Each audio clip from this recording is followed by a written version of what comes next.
Salut la famille, c'est pour moi l'honneur de me retrouver encore devant vos écrans, je ne sais pas, TikTok, Facebook, YouTube. Je suis là encore pour vous servir avec les cofondateurs de Pomoja. Autrefois casquette des CEO, cofondateurs et aussi des présentateurs, aujourd'hui invités. Et nous n'allons pas parler de Pomoja. Nous n'allons pas parler de Pomoja, mais nous allons parler des raisons de baisse de fréquentation des églises par les membres de diaspora. C'est un constat que j'avais fait et j'ai voulu inviter quelqu'un qui pouvait aussi nous donner quelques des raisons. Bonjour, Monsieur Gaëtan. Bonjour, Mardoché. Je te reçois aujourd'hui pas en casquette de cofondateur, mais étant que pasteur, prophète. Non, je dirais frère congolais, vivant aux États-Unis, américain de nationalité. Aujourd'hui, avec ces lots, un vent des prophètes, ministries, Gaëtan Ministries, je ne sais pas. Donc, non, j'ai pas encore de ministère officiel, mais je n'exclus pas le fait d'en avoir demain. Ok. Vous voyez, donc je dirais 3 ans passés, je ne me voyais pas commencer une activité, je vais dire un e-commerce, mettre en place une plateforme en ligne avec un ami, on ne se voyait pas. Aujourd'hui, je suis cofondateur, comme vous l'avez dit, et je n'exclus pas le fait demain d'être voilà, dans le ministère. Mais seulement, pour le moment, je n'en ai aucun en tout cas. Moi, je suis très très heureux de t'avoir encore une fois de plus. Merci. Alors moi, j'aimerais que tu puisses nous dire quelques raisons. Ce qui fait que de plus en plus, c'est constant, cette remarque que j'ai fait personnellement, les gens fuient des églises. Qu'est-ce qui peut causer? Quelles sont les véritables raisons?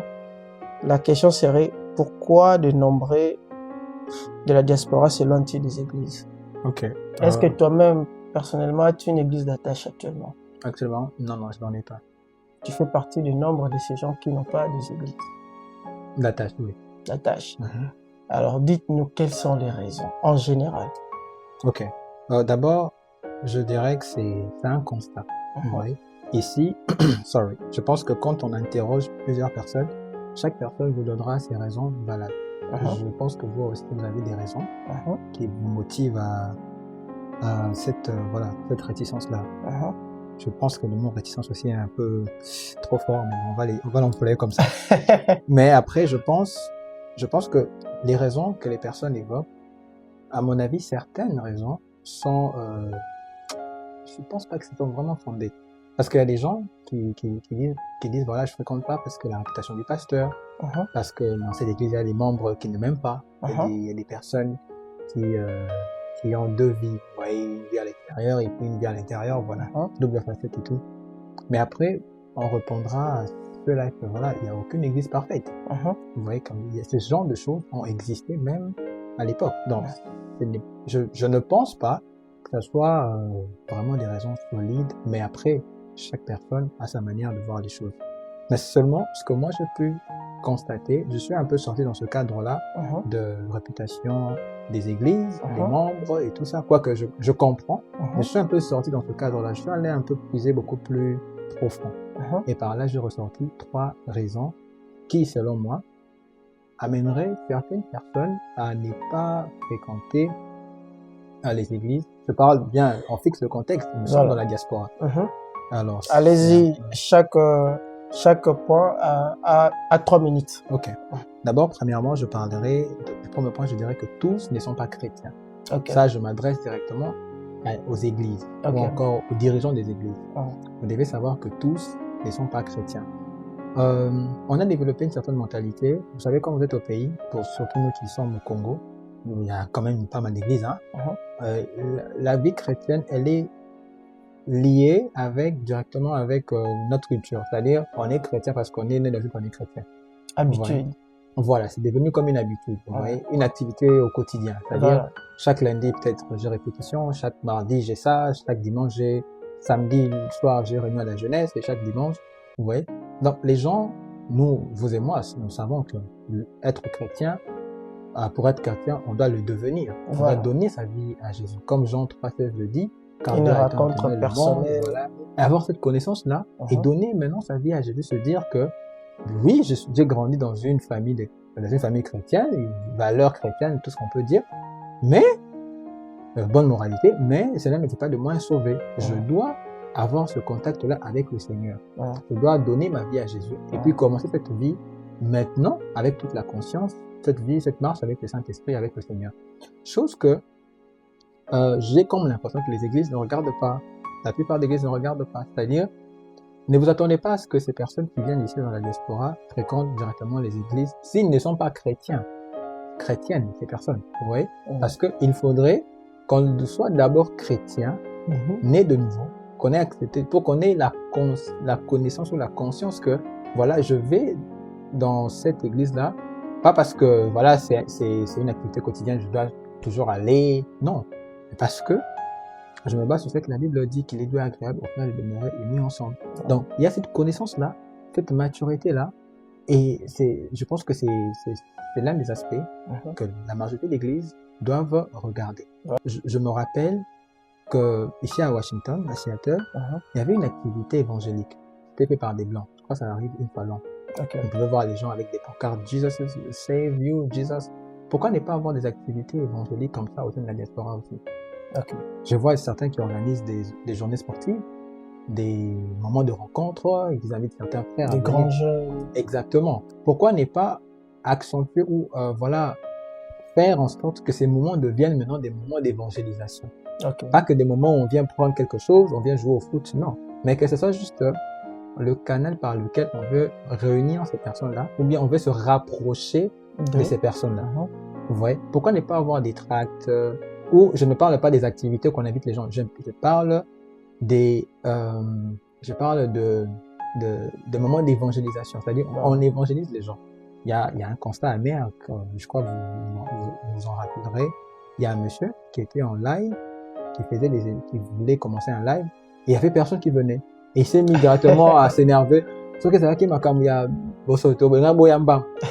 donc pour dire que c'était des choses inutiles, on serait nombreux à être actifs, à être là, à regarder, à écouter. Mais parce que ce sont des choses de Dieu, vous ne voulez pas entrer. Vous voyez un peu la mentalité. Donc, il suffit pas de dire Jésus et voir les gens affluer et venir, non. D'expliquer cet état des lieux. Exactement. Pourquoi on doit recevoir Christ. Exactement. Pourquoi on doit être enfant de Dieu. Exactement. Dans ce sens-là. Exactement. C'est-à-dire avoir des séances aussi d'évangélisation. Gagner les âmes. Voilà. Avoir des moments où vous allez vers ces âmes pour les gagner.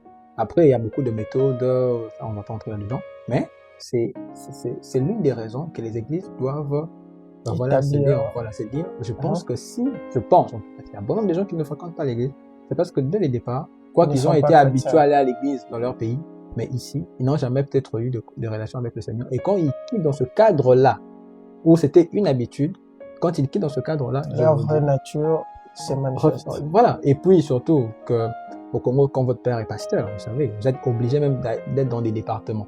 Enfin, même responsable d'un département. Exactement. Sans avoir une rencontre. Parce qu'il faut protéger la relation, la réputation de papa et tout. Mais quand vous venez ici, papa n'est pas là, maman n'est pas là.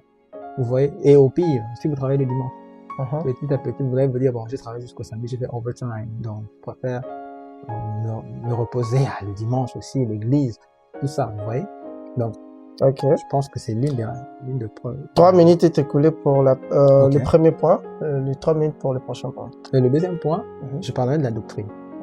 C'est un point très important. Vous savez, quoique nous soyons tous chrétiens, je pense qu'il est essentiel de savoir que nous partageons des points de vue doctrinales, nous partageons des doctrines un peu divergentes. Vous voyez? Par exemple, il y a ceux qui pensent que la dîme n'est pas biblique. D'autres pensent que oui, on doit payer la dîme. Certains pensent que la femme doit prêcher, d'autres ne pensent pas. Alors, ce genre de choses-là, quand nous sommes dans notre pays, comme nous sommes chez nous, dans notre pays où toutes ces questions sont présentées comme ça, vous avez toute forme d'église, c'est beaucoup plus facile de gérer. Mais lorsque vous quittez dans ce cadre-là, vous venez dans la diaspora, et ça devient difficile. Je me rappelle un jour, nous étions avec notre pasteur en réunion avec certains frères et sœurs, disons ceux qui étaient serviteurs et voilà qui servaient. Le pasteur nous disait quelque chose. Il nous disait, j'aimerais vous dire quelque chose qui va vous aider demain. Demain, vous serez appelé à voyager ou encore à partir de différents endroits. En tout cas, selon la volonté de Dieu, d'après ce que Dieu attend de vous. Et vous allez peut-être être appelé à bosser ou à travailler ensemble avec des personnes qui ne partagent pas nécessairement les mêmes opinions que vous sur le plan doctrinal. C'est-à-dire vous trouverez des gens qui ne croient pas qu'une femme doit prêcher, ou encore qui croient que la femme doit prêcher et que vous ne croyez pas, ou encore qui ne croient pas en la dîme, mais vous y croyez. Il nous disait, quand vous serez en contact avec ces personnes-là, n'arrêtez pas l'œuvre de Dieu. Mais il nous disait, travaillez avec ces personnes-là, mais tout en évitant des sujets doctrinaux au sein de l'Église. C'est-à-dire, on vous invite à prêcher dans une église. Vous savez déjà en avance que eux ne croient pas au parler en langue. Ne venez pas là commencer à parler en langue. Ou vous croyez que eux, ils ne croient pas en la dîme. Ne venez pas là parler de la dîme. Non, je vais vous enseigner la dîme aujourd'hui. Non. Vous allez créer un scandale. Restez dans le cadre auquel vous vous entendez vous deux. Donc, si vous croyez par exemple que non, Jésus-Christ est Seigneur, le Saint-Esprit, l'œuvre de l'Esprit, amenez ce genre de message, travaillez ensemble, collaborez ensemble. Mais même, disons que si vous êtes en apartheid, peut-être entre vous, vous pouvez débattre sur certains sujets. Mais devant l'Assemblée, évitez ce genre de choses. Bien évidemment, certains frères étaient contre. Non, pasteur, voilà. Mais qu'est-ce qui s'est passé? Quand je suis arrivé aux États-Unis, je me suis retrouvé dans ce cas-là. La première église que j'ai fréquentée, en observant la manière dont le culte se passait, si j'étais le Gaëtan sans cette connaissance-là, je serais scandalisé. Mais je ne l'ai pas été, parce que j'ai été en avance préparé. Vous voyez, j'ai servi même dans cette église-là. En tant que j'étais dans la chorale, j'étais, je crois, dans un autre département, j'ai oublié. Mais je n'ai jamais été scandalisé. Pourquoi? Parce que, pour moi, je me basais simplement sur ce que mon pasteur m'avait donné comme conseil. Et aussi, j'ai des amis qui partagent des points de vue différents. Mais je ne suis pas scandalisé. J'ai des amis que je connais à l'école, j'ai des amis que je connais ici, j'ai des amis que je connais à l'université, qui partagent bien évidemment des points de vue différents dans la doctrine. Vous voyez, vous et moi aussi, nous partageons des points de vue différents, du point de vue doctrinal. Mais ça n'empêche pas qu'on ait des conversations, qu'on débatte, qu'on discute, qu'on partage même sur des sujets, parfois auxquels on se rencontre, ou encore des sujets qu'on ne se rencontre pas. Ça n'empêche pas qu'il y ait une harmonie. Donc je pense que les églises doivent se poser aussi cette question. Est-ce que ce que nous prêchons répond aussi peut-être aux attentes doctrinales de certaines personnes, certains membres? Vous voyez? Et ça, c'est très important. Et aussi, une chose est que pour une personne qui vient, qui a une forme de connaissance et qui n'a pas, je parle d'une connaissance dans la parole de Dieu, et qui arrive ici aux États-Unis, je pense que le fait qu'on n'aille pas assez d'église aussi, en tout cas, je parle en termes de nombre, mais pas assez d'église, cela peut aussi restreindre. C'est-à-dire, il ne sait pas, bon, sur 5 églises, toutes les 5 églises, les femmes prêchent par exemple, et lui, il croit pas au message de la femme. C'est un exemple. Il restera à la maison. Vous voyez? Donc, c'est ça, en fait, le côté doctrinal, je pense qu'il faudrait aussi se poser ce genre de questions. Voilà, le côté doctrinal, les minutes sont écoulées. Le dernier point? Le dernier point, je parlerai d'intégration. Si je vais un peu vraiment m'installer, vous savez, lorsque vous êtes au Congo, vous êtes né au Congo. On parle de Congo parce que nous sommes tous les Congolais de base, déjà. Quand vous naissez au Congo, dans la famille dans laquelle vous naissez, les valeurs, la langue, le comportement, tout ce qui vous caractérise là, en tout cas, quand durant jusqu'à peut-être même à tout ce qui caractérise votre enfance, c'est influencé par, vous voyez, le cadre dans lequel vous avez grandi. Donc, si là-bas on parle anglais, vous parlerez anglais.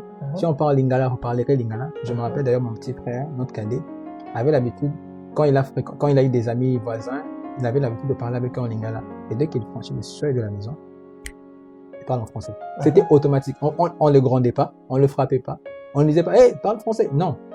C'était juste automatique. Pourquoi? Parce il a grandi dans un cadre à la maison où cette langue-là, elle a été imposée par les parents. Et on parle cette langue-là. Donc, du coup, tu peux parler notre langue dehors. Mais quand tu viens à la maison, tu sais, tout change automatiquement. Et c'est pareil dans le reste. C'est-à-dire même dans l'église et tout ça. Vous grandissez dans un milieu auquel, si on croit en Jésus, vous croyez en Jésus. Et cela caractérise aussi votre intégration.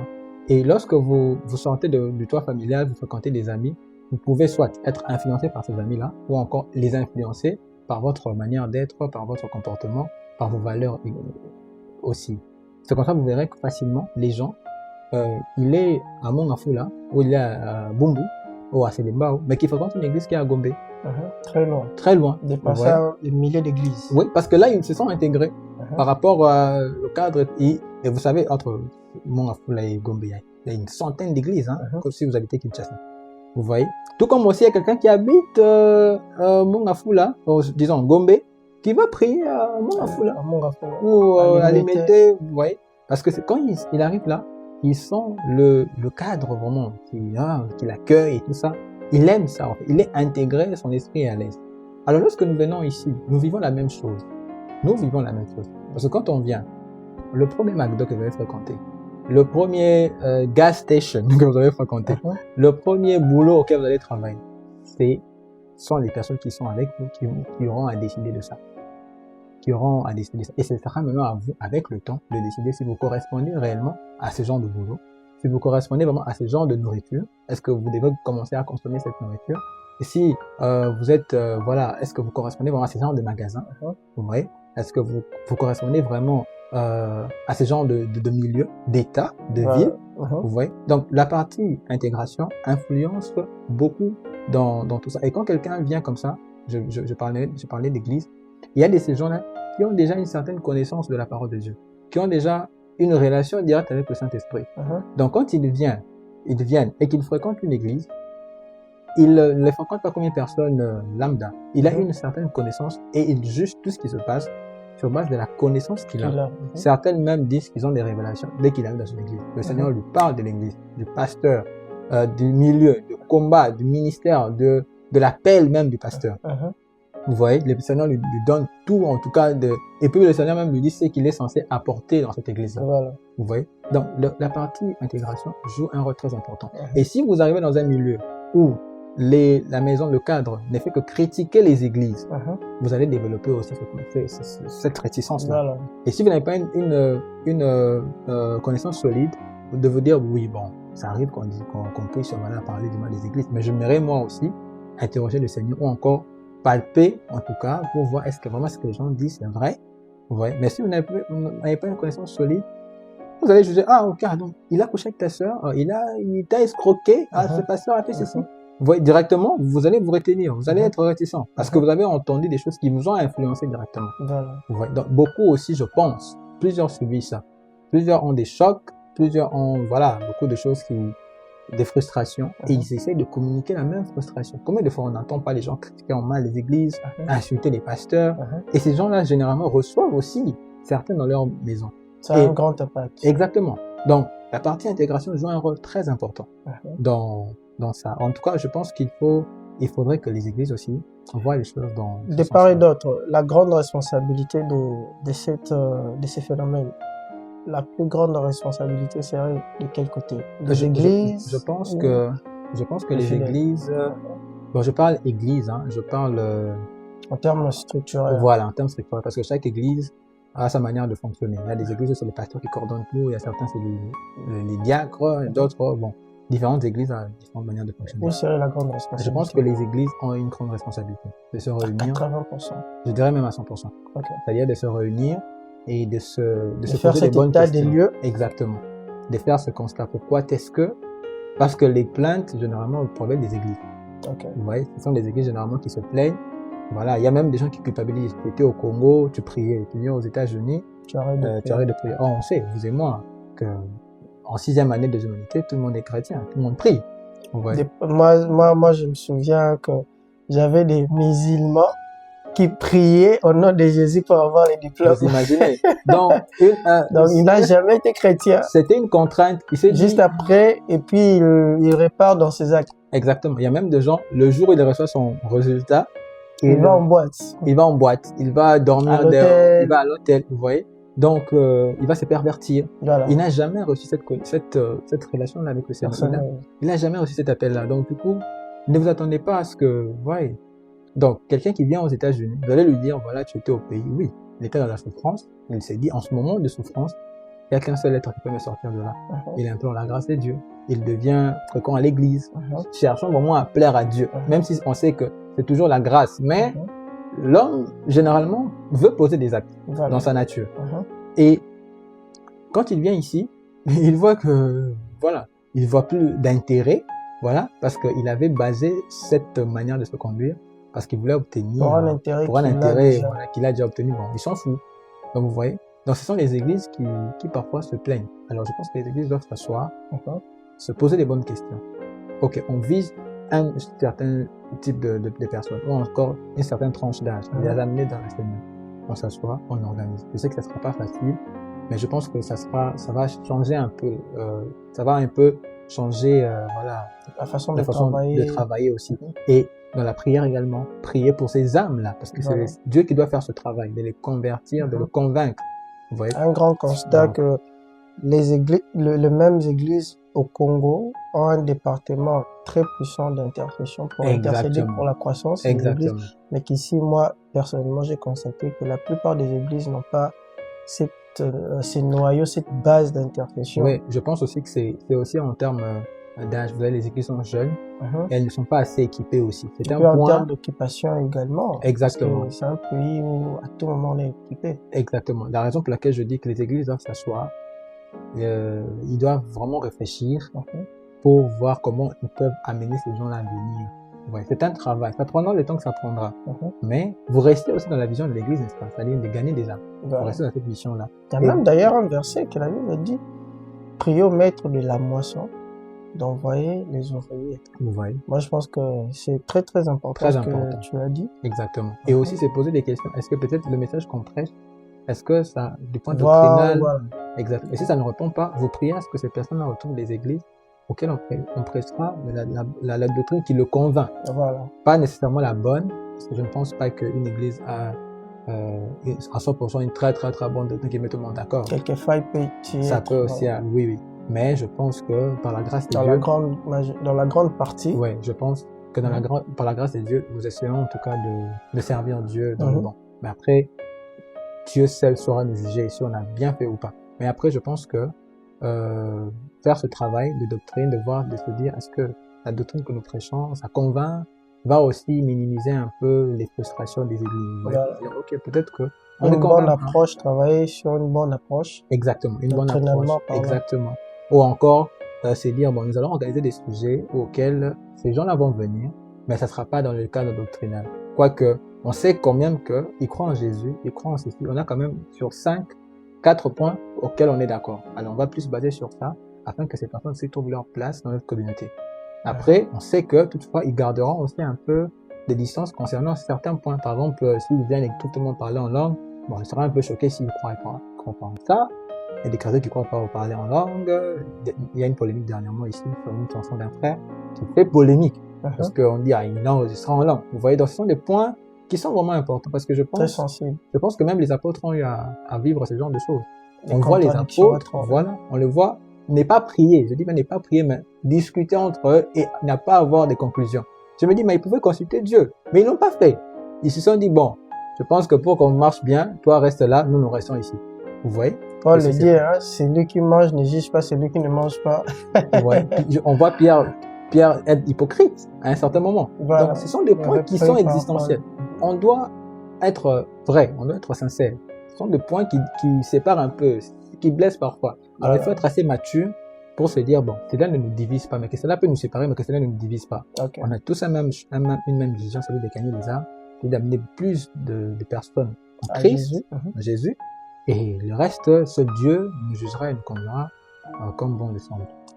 3 points très importants que nous avons mentionnés, plutôt que nous avons conclus en raison de baisse de fréquentation des églises par les Congolais ou par les frères, les fidèles. Donc, premièrement, nous retenons que tous ne sont pas chrétiens. Donc, il faut voir ce point-là. Enfants de Dieu, c'est mieux. Voilà. Chrétiens.